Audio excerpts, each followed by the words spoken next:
स्वागत है। जी कभी सोचा है कि वो जो छोटी सी गोली या कैप्सूल हम यूं ही निगल लेते हैं, बिल्कुल। उसके अंदर कितनी साइंस, कितनी इंजीनियरिंग छिपी होती है। हाँ बिल्कुल। ये देखने में भले ही साधारण लगे। आज हम इसी दुनिया की गहराई में उतरेंगे। ठोस खुराक यानी सॉलिड डोसेज फॉर्म्स।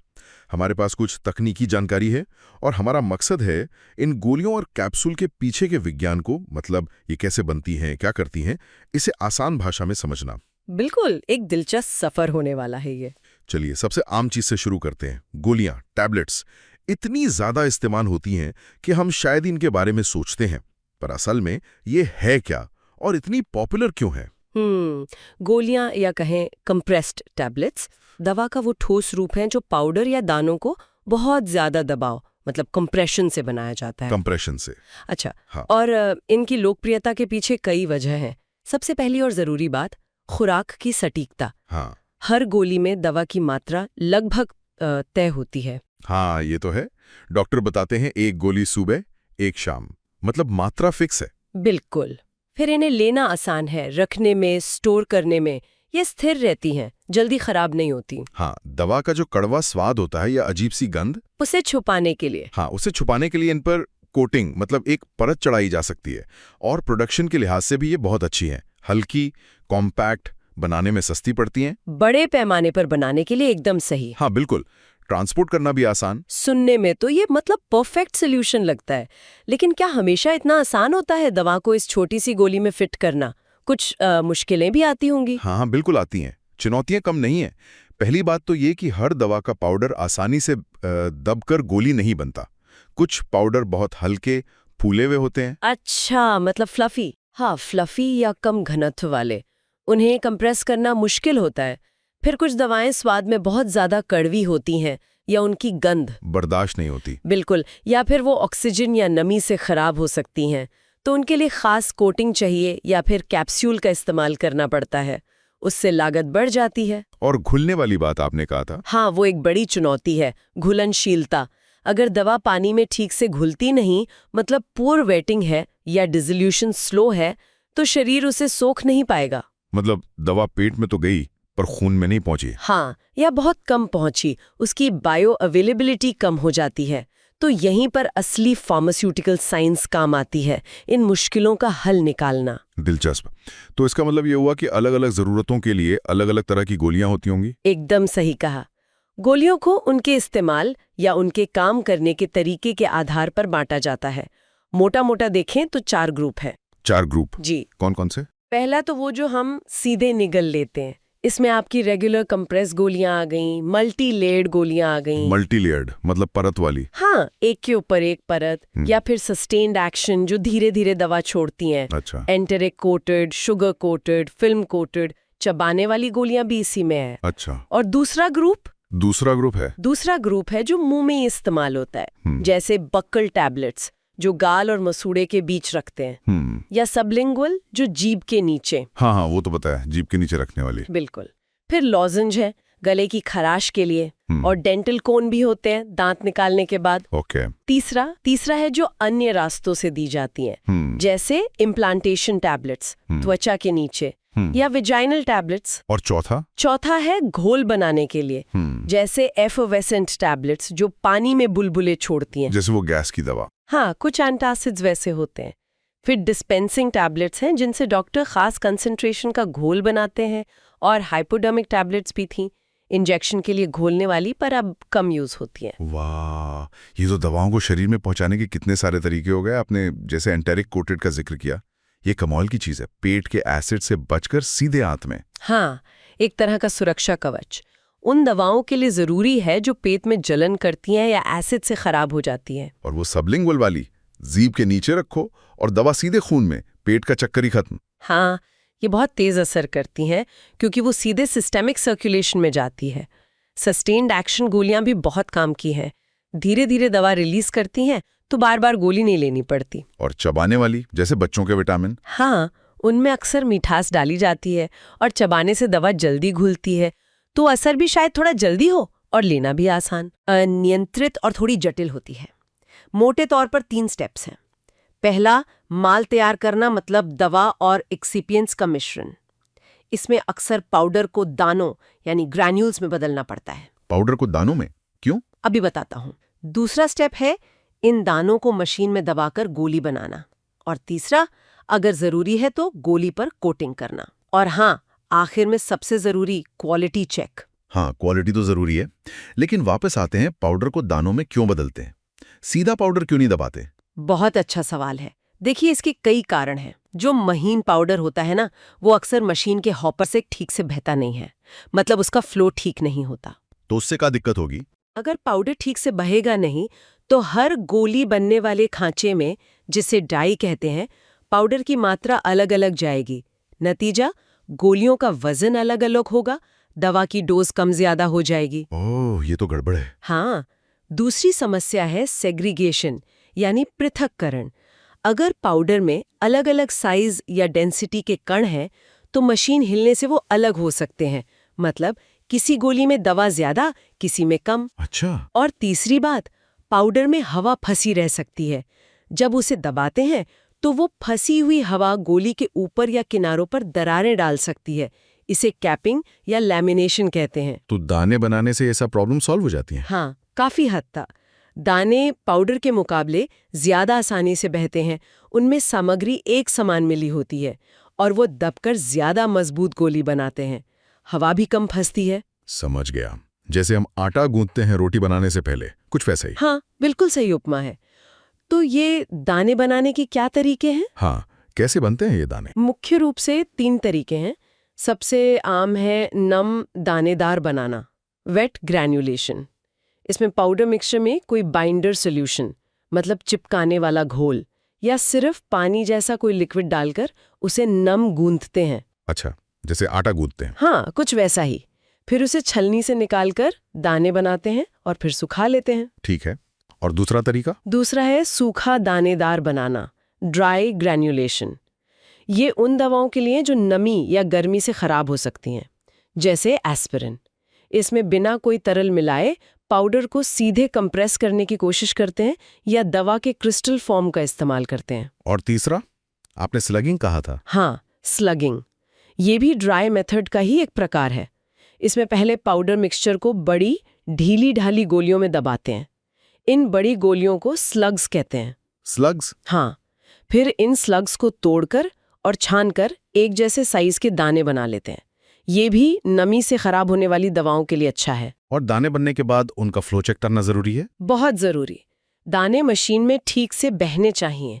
इसके लिए angle of repose, cares index जैसे टेस्ट होते हैं। कोशिश रहती है कि दाने गोल हों और आसानी से बहें। ठीक है, तो दाने तैयार, लेकिन गोलियों में सिर्फ दवा तो नहीं होती है ना? हमने एक्सीपिएंट्स की बात सुनी है, ये क्या बला है? सही पकड़ा।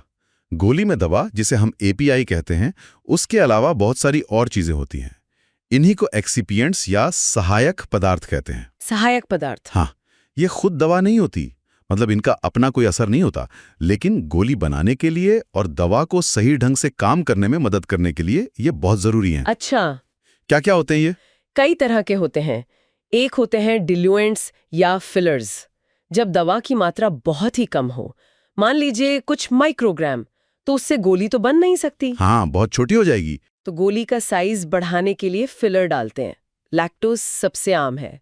मैनेटॉल भी यूज होता है, खासकर चबाने वाली गोलियों में, क्योंकि वो मुंह में ठंडक देता है। अच्छा, और? फिर हैं बाइंडर्स।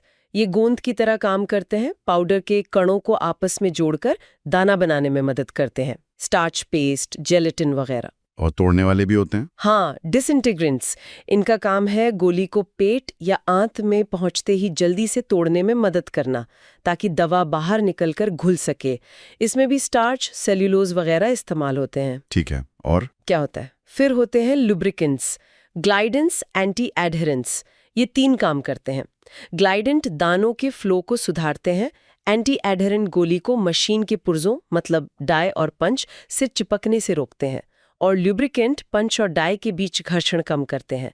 टैल्क, मैग्नीशियम स्टीयरेट आम है। अच्छा, मतलब प्रक्रिया को स्मूथ बनाते हैं। बिल्कुल। और आखिर में रंग, स्वाद, मिठास। गोली को पहचानने लायक बनाने, अच्छा दिखाने या बुरा स्वाद छिपाने के लिए चबाने वाली गोलियों में मिठास जरूरी है।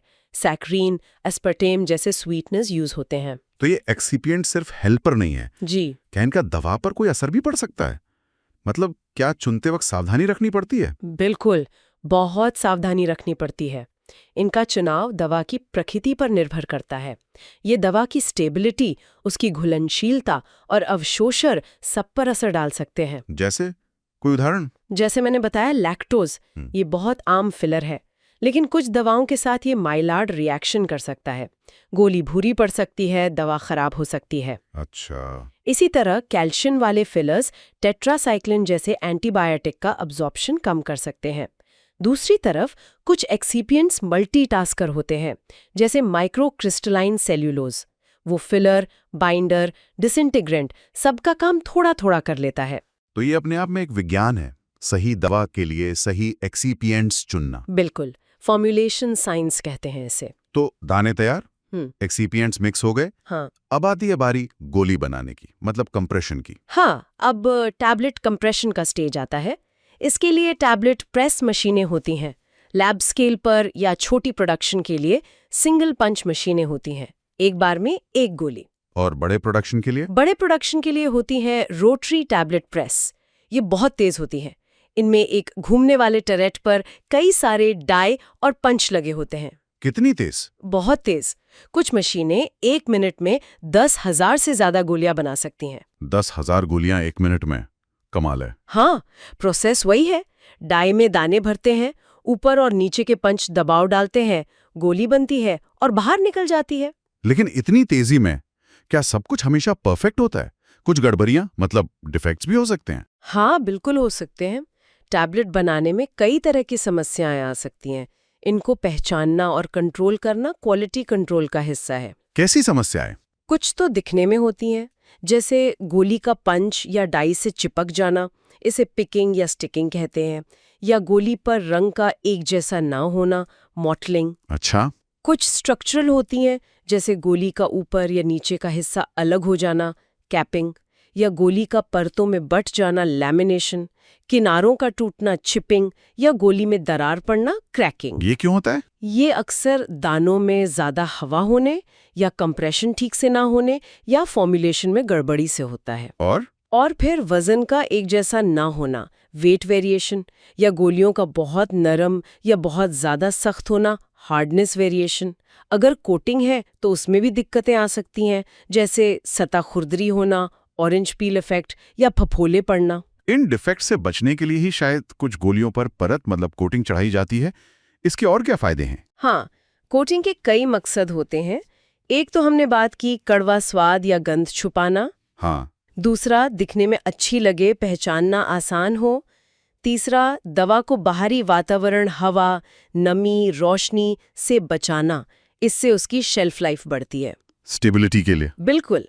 चौथा, ये कंट्रोल करना कि दवा शरीर में कहाँ और कब रिलीज होगी, जैसे एंटेरिक कोटिंग। पेट में नहीं, आंत में। हाँ, और पांचवा, सस्टेन्ड रिलीज कोटिंग, जो दवा को धीरे धीरे लंबे समय तक रिलीज करती है। अच्छा, तो ये कोटिंग करते कैसे हैं? क्या ये पेंटिंग जैसा है? कुछ वैसा समझ सकते हैं। 2 मुख्य तरीके हैं। एक है पैन कोटिंग।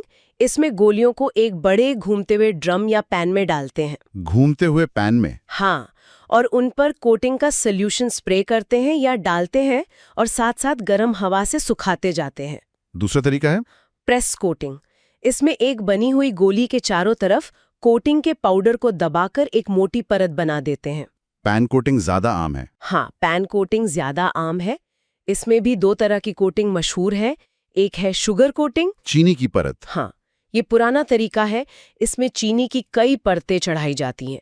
सीलिंग, सब कोटिंग, सिरप लगाना, रंग देना, पॉलिश करना, कई स्टेप्स होते हैं। गोली चिकनी, चमकदार, मीठी बनती है, लेकिन टाइम लगता है, वजन बढ़ जाता है। और दूसरा है फिल्म कोटिंग। ये आजकल ज्यादा चलता है। इसमें पॉलीमर की एक बहुत पतली फिल्म चढ़ाई जाती है, जैसे HPMC नाम का पॉलीमर। ये बेहतर है। हाँ, ये तेज है, वजन ज्यादा नहीं बढ़ता, कोटिंग ज्यादा मजबूत होती है। और इसी फिल्म कोटिंग में खास पॉलीमर यूज करके एंटेरिक कोटिंग बना सकते हैं। वही जो पेट में नहीं घुलती। हाँ, जैसे सेल्यूलोज एसिटेट थैलेट, CAP। ये पेट के एसिडिक pH में नहीं घुलता, लेकिन आंत के एल्कलाइन पीएच में घुल जाता है। कमाल है। ये सब जानने के बाद सवाल उठता है कि बनने के बाद इन गोलियों की क्वालिटी कैसे पक्की करते हैं? क्या कोई स्टैंडर्ड टेस्ट हैं? बताए गए हैं, कुछ ऑफिशियल हैं, कुछ नॉन ऑफिशियल। नॉन ऑफिशियल कौन से? इसमें गोली का साइज, शेप, रंग रूप देखना आता है, फिर हार्डनेस टेस्ट, गोली कितनी सख्त है, इसके लिए मॉन्सेंटो या फाइजर हार्डनेस टेस्टर यूज होते हैं। ज्यादा सख्त भी नहीं होनी चाहिए, ज्यादा नरम भी नहीं। बिल्कुल। एक और टेस्ट है फ्राइएबिलिटी, मतलब हैंडलिंग में गोली के किनारे कितने झड़ते हैं, इसके लिए फ्राइएबिलेटर मशीन होती है। अच्छा। और ऑफिशियल टेस्ट में आता है वेट वेरिएशन, सारी गोलियों का वजन एक जैसा होना चाहिए। कंटेंट यूनिफॉर्मिटी, हर गोली में दवा की मात्रा लगभग बराबर होनी चाहिए। ये तो बहुत जरूरी है। हाँ, फिर है डिसइंटीग्रेशन टेस्ट, गोली कितनी देर में टूटकर बिखर जाती है। सादी गोली के लिए 15 मिनट, शुगर कोटेड के लिए 60 मिनट का टाइम होता है। और घुलने वाला टेस्ट? हाँ, वो है डिसोल्यूशन टेस्ट। ये सबसे जरूरी टेस्ट में से एक है। ये मापता है कि गोली से दवा कितनी देर में और कितनी मात्रा में घुल रही है, क्योंकि टूटने के बाद घुलना जरूरी है, तभी तो एब्जॉर्ब होगी। बिल्कुल। गोलियों के बारे में तो काफी कुछ जान लिया, अब आते हैं कैप्सूल पर। ये भी बहुत आम है, ये गोलियों से कैसे अलग हैं? कैप्सूल भी सॉलिड डोज फॉर्म का ही एक पॉपुलर रूप है। फर्क ये है कि इसमें दवा एक खोल, एक शेल के अंदर बंद होती है। खोल के अंदर? हाँ, और ये खोल आमतौर पर जिलेटिन का बना होता है, जो शरीर में घुल जाता है। गोलियों की तरह इनके भी फायदे हैं, स्वाद और गंध छुप जाती है, दिखने में अच्छे लगते हैं, और कुछ दवाओं को पाउडर या दानों के रूप में भरना गोली बनाने से ज्यादा आसान होता है। फायदे तो हैं, लेकिन क्या इनमें भी कुछ दिक्कतें हैं, सीमाएं? हाँ है।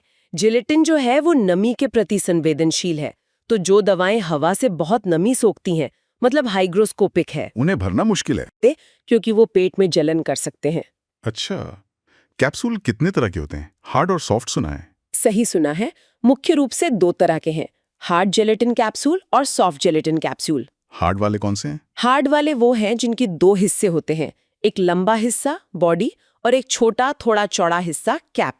कैप बॉडी पर फिट हो जाता है। अच्छा, जो हम खोल सकते हैं। हाँ, कई बार खुल जाते हैं। ये ज्यादातर सूखी दवाएं, पाउडर, दाने, पेलेट्स भरने के काम आते हैं। इनमें नमी करीब 12-15% होती है। और सॉफ्ट वाले? सॉफ्ट जेलेटिन कैप्सूल या सॉफ्ट जेल एक ही पीस में होते हैं। उनका खोल नरम और लचीला होता है। ये बनते समय ही दवा भरकर सील कर दिए जाते हैं। नरम क्यों होते हैं?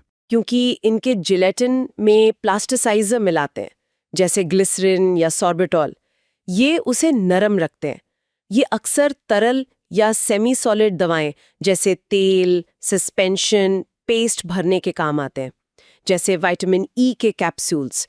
इनमें नमी कम होती है, 6-10%। अच्छा, और ये जिलेटिन आता कहाँ से? जिलेटिन जानवरों की हड्डियों और खाल से मिलने वाले प्रोटीन कोलेजन से बनता है। ओह। हाँ, हार्ड कैप्सूल के बारे में थोड़ा और बताइए।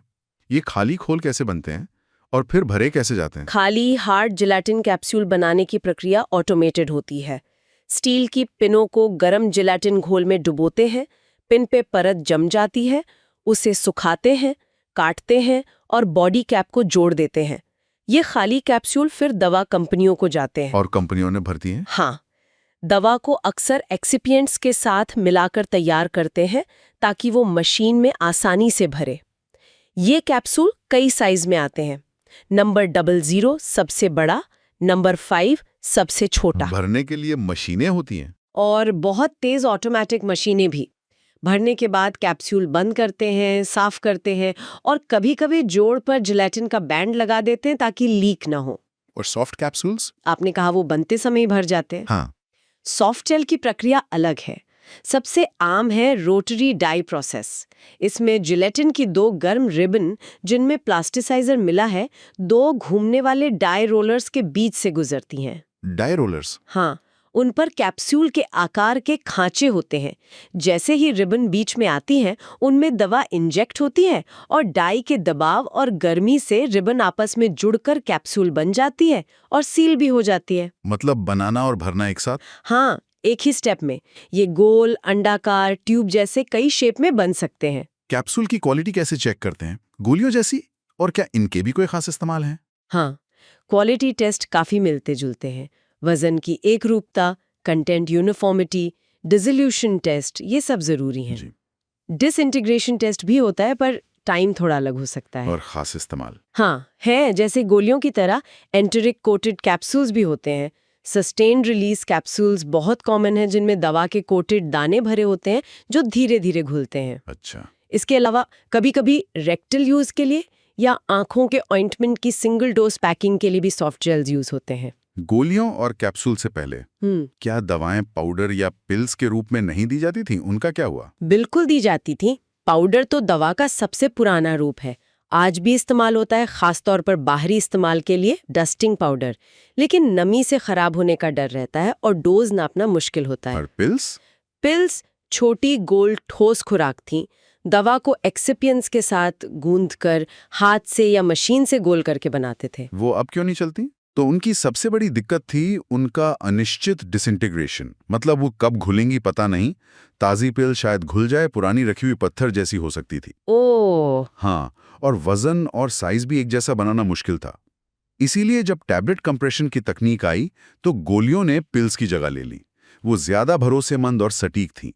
ये दिखाता है कि टेक्नोलॉजी कैसे दवा देने के तरीकों को बेहतर बनाती है। तो आज हमने देखा कि ये जो साधारण सी गोली या कैप्सूल है, वो असल में कितनी सोची समझी इंजीनियरिंग का नतीजा है। पाउडर को दानों में बदलना, सही एक्सिपिएंट्स चुनना, सटीक दबाव से गोली बनाना, कोटिंग करना, हर कदम का एक ही मकसद है। हाँ, मकसद है दवा को सुरक्षित, स्थिर और असरदार तरीके से शरीर तक पहुंचाना। बिल्कुल। और सबसे रोमांचक बात यह है कि ये सफर अभी खत्म नहीं हुआ है। ये फील्ड लगातार विकसित हो रहा है। हाँ, सोचिए, भविष्य में नैनो टेक्नोलॉजी या 3D प्रिंटिंग जैसी तकनीकें इन सॉलिड डोज फॉर्म्स को कैसे बदल सकती हैं। क्या हम ऐसी स्मार्ट पिल्स देखेंगे जो शरीर में ज़रूरत के हिसाब से बिल्कुल सही समय पर दवा रिलीज करें? या शायद हर मरीज के लिए उसकी जरूरत के हिसाब से फार्मेसी में ही कस्टम मेड गोलियां प्रिंट की जा सके। बिल्कुल, ये संभावनाएं बहुत रोमांचक हैं। ये निश्चित रूप से एक ऐसा क्षेत्र है जिस पर नज़र रखनी चाहिए। सोचने और देखने वाली बात होगी कि आगे क्या होता है।